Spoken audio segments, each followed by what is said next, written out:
ഇന്ന് ഞാൻ north Indian ഡിഷായ aloo gobi സബ്ജിയാണ് ഉണ്ടാക്കുന്നത്.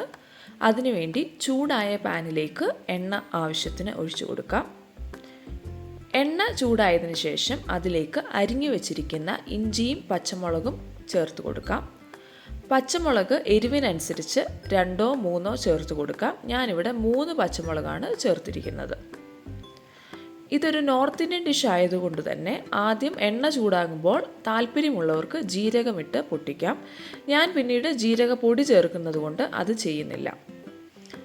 ഇഞ്ചിയും പച്ചമുളകും റോസ്റ്റ് ആയതിനു ശേഷം അതിലേക്ക് അരിഞ്ഞു വെച്ചിരിക്കുന്ന 2 മീഡിയം സൈസ്ഡ് സവാള ചേർത്ത് കൊടുക്കാം.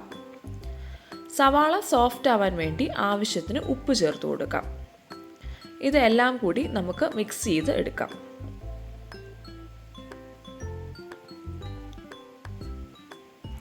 എല്ലാം നന്നായി മിക്സ് ആയതിനു ശേഷം സവാള സോഫ്റ്റ് ആയതിനു ശേഷം നമുക്ക് ഇതിലേക്ക് പൊടികൾ ചേർത്ത് കൊടുക്കാം. ഞാൻ 1/2 ടീസ്പൂൺ ജീരകപ്പൊടി ചേർക്കുന്നു. മുൻപ് പറഞ്ഞതുപോലെ ആദ്യം എണ്ണയിൽ ജീരകം പൊട്ടിച്ചവർ ഇപ്പോൾ ജീരകപ്പൊടി ചേർക്കേണ്ട ആവശ്യമില്ല. അതുകൂടാതെ 1/2 ടീസ്പൂൺ മഞ്ഞൾപ്പൊടിയും കൂടെ ചേർക്കാം. ഈ റെസിപ്പിയിൽ ഈ 2 പൊടികൾ മാത്രമേ ചേർക്കുന്നുള്ളൂ.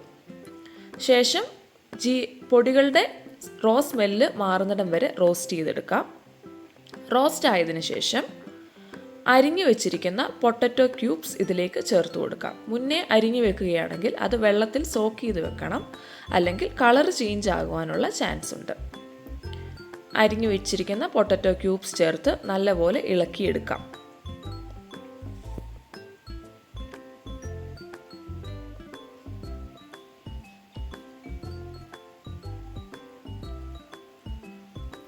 പൊട്ടറ്റോ വേകുവാൻ വേണ്ടിയിട്ട് അല്പം വെള്ളം ചേർത്ത് ഇത് അടച്ചു വെച്ച് വേവിക്കാം.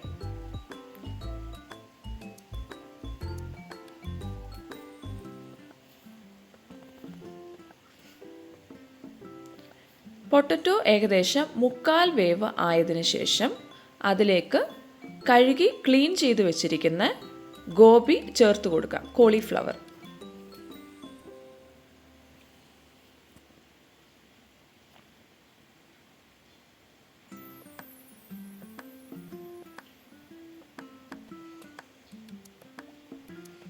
ഇതെല്ലാം ചേർത്ത് നല്ലതുപോലെ മിക്സ് ചെയ്ത് വെക്കാം. അതിനുശേഷം അടച്ചു വെച്ച് ഇത് വേവിക്കാം.